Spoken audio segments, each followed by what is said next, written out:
Uncle Sam and John Bull are the embodiment of American and British patriotism. It's no surprise that both characters are often pictured together in political cartoons and posters. This is often because the United Kingdom is the United States' most important foreign ally. The UK consists of four countries: England, Scotland, Northern Ireland, and Wales. The US mostly deals with Great Britain, though, which is England, Scotland, and Northern Ireland. Um, although now the United UK is the United States' most important foreign ally, there was a really rough start. Um, Everyone knows about the Revolutionary War, where we wanted, um, people immigrated from England to the United States at the time, and they wanted the English to not have rule over them anymore. So there was that. The big, we signed our independence in 1776, and there was diplomatic relations were established in 1785. But the War of 1812 broke those relations. But luckily, we could reestablish them in 1815. And the final big thing was the Civil War. The Civil War broke our diplomatic relationships with the UK yet again. But luckily for us, the British apologized and offered to pay losses suffered and after that, we've had a secure friendship established. Um, According to state.gov, the United States has no closer ally than the United Kingdom, and British foreign policy emphasizes close coordination with the United States. Bilateral cooperation reflects the common language, ideals, and democratic practices of the two nations, which is why we are able to be such an important foreign ally to each other. Throughout this decades, we have participated in many wars together. We share a lot of the same political objectives. We do great trades with them. We have travel with them. We do all sorts of things. We've strengthened relations. We've been in World War I, World War II, the Korean conflict, the Persian Gulf War, Iraq, Operation Iraqi Freedom, Afghanistan, and with the UK throughout, and those are really major wars for the United States. And the British have been there with us every step of the way, and we've been with them, whether they needed troops or we needed troops, they needed supplies, whatever was needed, whether they needed it from us or we needed it from them, we have been there together with them through it all. We also share major foreign and security policy objectives with them, which brings us closer together. The UK is one of the largest markets for the US goods exports and the largest suppliers of US imports, so trade with them is extremely important. We share the world's largest bilateral foreign direct investment partnership with them. We also participate in something called the Visa Waiver Program, which is really interesting that anyone from the United States can travel to the UK, or anyone from the UK can travel from the United States for business or tourism for 90 days, and they don't have to receive a visa. They don't have to go through those extra steps of doing that.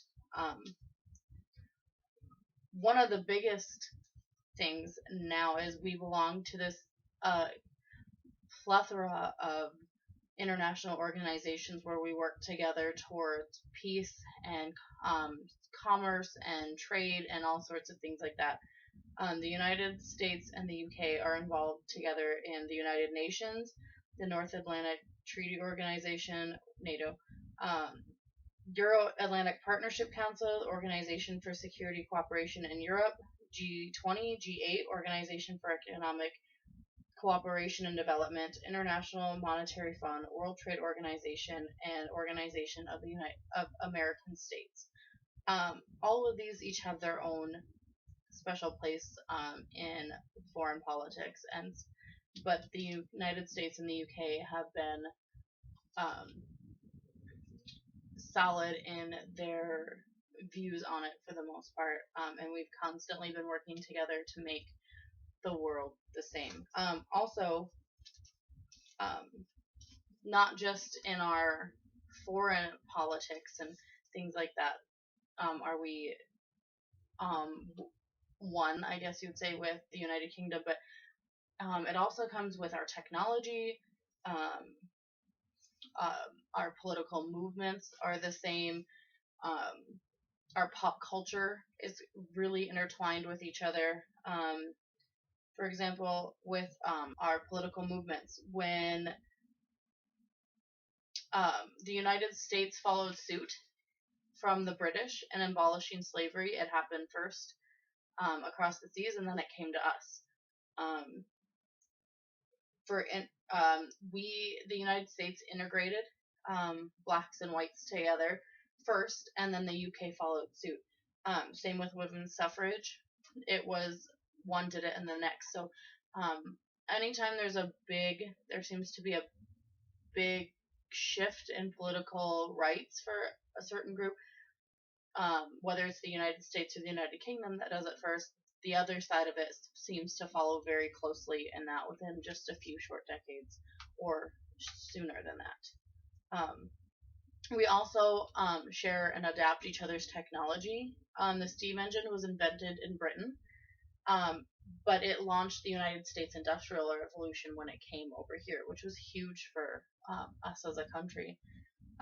Also, the Alexander Graham Bell invented the telephone here in the United States, but it became such a huge thing over in the United Kingdom shortly after that. And one of the biggest things is DNA was discovered by a British American team of scientists. So that was kind of neat that they were working towards the same thing. Another is pulp culture. Circuses originated in the United Kingdom, but we all know that they're huge over here in the United States anymore. Everyone's heard of the British invasion. When the Beatles came and other rock groups from from Great Britain came over and kind of took the United States by storm. So that is we got that. Also, fashion was a really big thing, especially during the British invasion, where the Twiggy look was huge. That started in Britain. It was not something that originated here. And also, miniskirts were big overseas before they came to the United States. Wild West shows. Everybody's heard of them, especially in Wyoming with your Wild Bill and things like that. They were huge in the United States, but they also have gained a huge crowd in the United Kingdom. We've also helped the British embrace jazz, fast food, supermarkets, and household appliances. And it goes both ways with TV and movie. Downton Abbey is a huge show that we have borrowed from Britain, but we have also seen a lot of movies and things just do wonders over across the seas. So if you look at it from top to bottom, starting back in the 1800s, we have been close allies with the United Kingdom for many decades, even centuries at this point, where we have really taken charge with each other to find a common direction for making personal lives, political matters better, supporting each other through wars and things like that. So because of all of the different levels of